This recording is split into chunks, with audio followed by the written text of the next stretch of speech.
Well, Madame Callas, even though I've been looking forward to it for so long, it's a surprising experience to sit and talk to a legend and to find her so pretty and girlish looking. Thank you, Mr. Dance.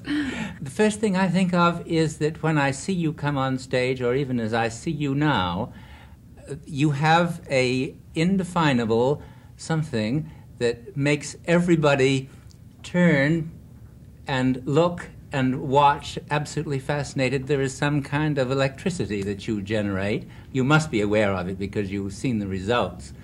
And I've often wondered, do you know what does this? No, in fact, I'm amazed that it does happen because sometimes I feel so silly.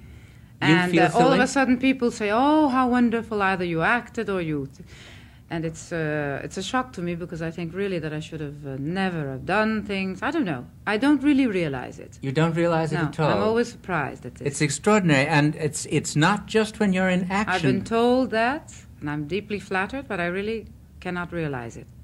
I wonder if it's because you seem to be so concentrated in everything you do. You know, one of my very brightest and earliest memories of you, the year that you sang at the Metropolitan when you made your debut as Norma, yes, which I enormously enjoyed, but there are moments in Lucia that stuck in my mind, and oddly enough, and I think this is a tribute to a great artist, some of the moments that stuck in my mind were moments when you yourself, officially in your role, you had nothing to sing, you had no prescribed pantomime, you were watching, and you watched with such participation and such intensity that I felt the whole drama was going on in your mind and without any emotions. And I wonder how... Well, it's true. I don't indulge in many emotions unless it's absolutely necessary.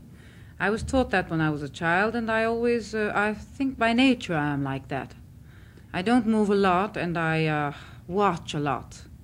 In fact, I remember as a child, this is not, of course, on stage, but my father always used to say when we walked by, and especially if we passed by a ice cream parlor, and I'd all of a sudden stop walking, and I'd pull my father's jacket, and I wouldn't say a word. I'd just look at him, wouldn't look at the ice cream parlor, I would look at him. And, well, he had caught on after a while, but he'd play the comedy and say, well, what are you asking for? What do you want? Will you tell me? And I wouldn't say a word. I was just looking at him like mad. So I suppose I have that by habit.